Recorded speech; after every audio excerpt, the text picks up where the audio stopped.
What's good, YouTube? It's your boy, Blue Blood Sports TV, back at y'all with another one. So, former 4-division world champion, superstar boxer, Adrien "The Problem" Broner, resume 33, 4-1, 24 by way of knockout. He will be 31 years old in just 2 weeks. He's 30 years old currently right now.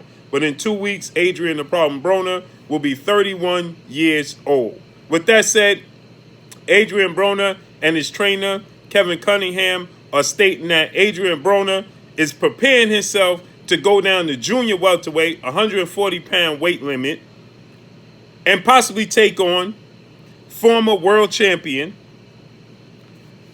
junior welterweight, superstar boxer, Regis Prograis. Now, we know Regis Prograis and Adrien Broner have been going back and forth for quite some time, okay? Regis Prograis had fought Josh Taylor over in the UK. He lost his belt. He held the WBA lightweight,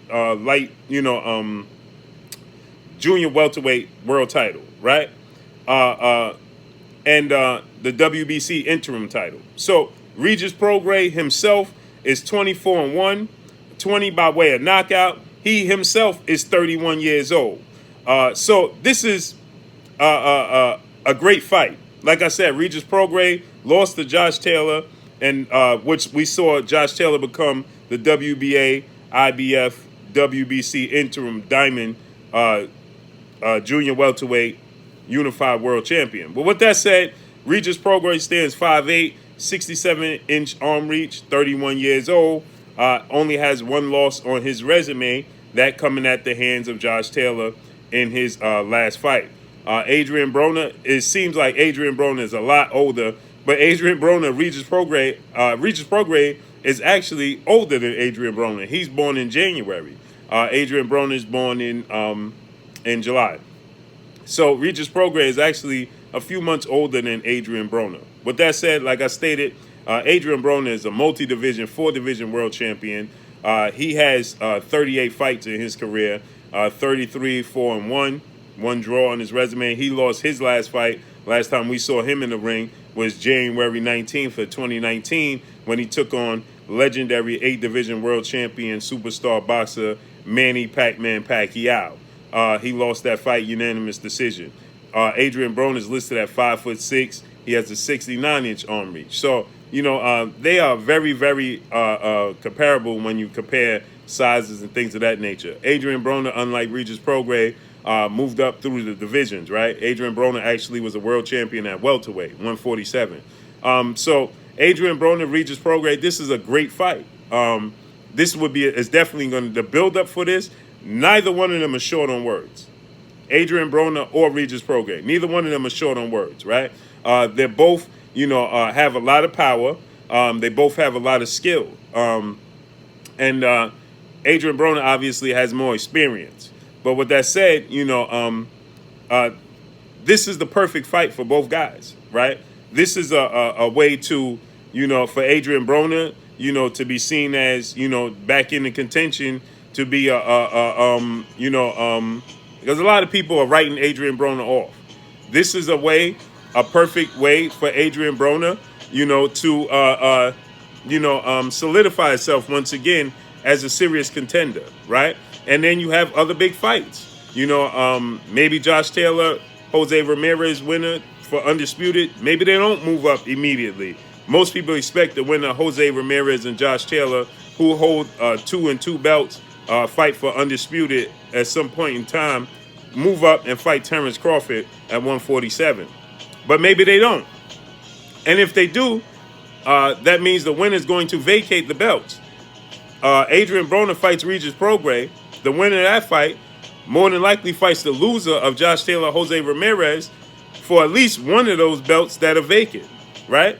Especially if it's a close fight between Josh Taylor and Jose Ramirez and there's no knockout, right? Definitely the loser of that fight is going to want to fight for the belts after they be vacated by the winner, So you got some major players at 140. Devin the Dream Haney is talking about making his way up to 140. So there's definitely going to be some mega fights there. But if Adrien Broner is somehow able to get past Regis Prograis, right, and then he fights, let's say, I expect Josh Taylor to beat Jose Ramirez. But let's say Jose Ramirez beats Regis Prograis. I mean, beats Josh Taylor, and Jose Ramirez moves up. Josh Taylor more than likely is going to be looking to fight for the vacant, one of the vacant titles, right? Adrien Broner beats Regis Prograis. Then imagine he goes over to the UK and faces Josh Taylor, because by that time things should be working its way back to being normal, right? So imagine Adrien Broner goes to the UK. He was supposed to go there and fight Ricky Burns years back. That never came to fruition. But imagine if Adrien Broner goes to, the UK and faces, Josh Taylor over in the UK. That would be absolutely enormous. It would be absolutely enormous, right? And imagine if he was to somehow beat Josh Taylor, right? And then he comes back to the States, right? And faces a Devin Haney. Do you understand how huge that would be at 140? He beats Regis Prograis. He goes and beats Josh Taylor. And then he comes back to the States and sets up a mega showdown between himself and Devin the Dream Haney. That's massive. That's massive. And it's massive the other way around as well. If Regis Prograis beats Adrien Broner, gets himself back on track, right? Then rematches Josh Taylor, right? And I'm assuming that I'm giving you the scenario should Josh Taylor come up short against Jose Ramirez. But he beats goes and rematches Josh Taylor, maybe here in the States, because he already went to the UK, right? So maybe here in the States. Maybe Josh Taylor says it must be in the UK, right? But he goes and rematches Josh Taylor, beats Josh Taylor, comes back, and that sets up a mega showdown for him and Devin Haney. You understand? Because I'm expecting Devin Haney to get one more big name, or should I say a big name at 135 before he goes up to 40. A mega name at 135, right? And solidify himself, then make his way up to 140. And that's going to put that's going to put these guys on a road for a mega collision. You understand? For a pay-per-view like collision. Either guy.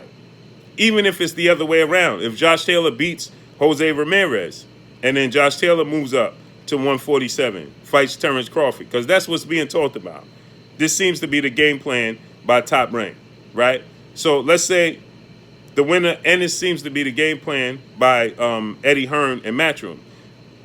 So they want this fight to be, Terrence Crawford to fight the winner of Jose Ramirez, Josh Taylor. With that said, let's say Jose Ramirez loses to Josh Taylor. It still sets it up for the winner of Prograis, Adrien Broner, to fight Jose Ramirez for the vacant belt. And then you understand how this plays out. And then now that was set up, both fights would be in the States. Now that was set up for a Devin Haney fight, but all fights would take place in the States. But needless to say, this is a 50-50 fight, Adrien Broner, Regis Prograis, right? And it has huge implications and a huge pot of gold at the end of the rainbow for the winner of this fight. Regis Prograis recently came out and said that Adrien Broner is capping. His trainer, Kevin Cunningham, is capping, and they're not really looking to make the fight between themselves and between Adrien Broner and Regis Prograis. Adrien Broner and Kevin Cunningham said that he's the pay-per-view star at 140. He's eager, he's hungry, and he's going to make a statement at 140. So this sets it up for, like I said, a mega showdown.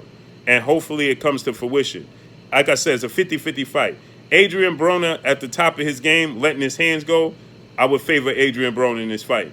But if Adrien Broner comes into this fight and is reluctant to let his hands go, Regis Prograis' work activity, his high work rate, his endurance and his stamina, he's going to outwork Adrien Broner and win a decision. But if Adrien Broner, because I believe Adrien Broner has faster hands than Regis Prograis. I believe that Adrien Broner is more athletic than Regis Prograis, right? I think their strength level is about the same. I think Regis Prograis, is fresher, obviously. He's young. I want to say he's younger, but he's not younger. He's fresher. He hasn't had as many big fights and as many wars as Adrien Broner has had and been through. So he doesn't have as much wear and tear as Adrien Broner does, but you can definitely say it's going to be a lot of fireworks in his fight. And Regis Prograis has a sturdy chin, right? He's a dog on the inside, and he's going to let his hands go. They resemble each other a lot. I just like Adrien Broner's. I think that he has the edge in athletic ability. He's just a little bit faster, a little bit more athletic. He has quicker hands, quicker feet, than Regis Prograis. And I think that Adrien Broner focused, locked in, this could be a great victory, and I think that he could win this fight. But if he's not focused and is not active and is not letting his hands go, keeping him in the holster, so to speak, then Regis Prograis is going to outwork him to a decision. But nonetheless, this is definitely a 50-50 fight, and I would love to see this fight. This is a mega fight. So let's see how this all plays out. But Kevin Cunningham, Adrien Broner said they're looking for a fight with Regis Prograis, possibly at 140. Regis Prograis said that he definitely is chomp at the bit to get Adrien Broner, but he think Adrien Broner is capping. So let's see how this all plays out. But like I said, they fight. There's a lot of implications with it. It's a huge pot of gold at the end of the rainbow for the winner. Let's see how it all plays out.